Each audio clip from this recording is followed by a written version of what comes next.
In this video, I will show you how to use Justify and how to add Justify button in Excel. How to use Justify. Open your Excel document. Select your row or column you want to justify.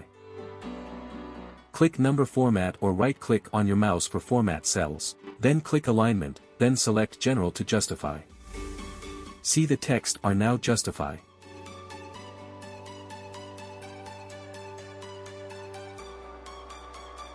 How to add Justify button in Excel. Go to Tab option.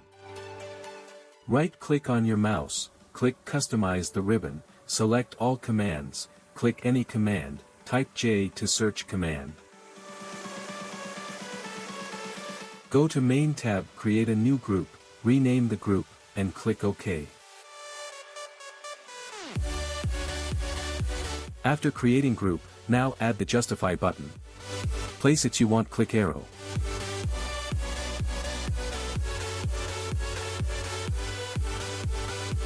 Then click OK. See Justify button added successfully. See Justify button working well. That's it, enjoy. Hope you enjoyed the video. If you enjoyed video, please like, comment, subscribe to my channel and share my videos with your friends. Thank you.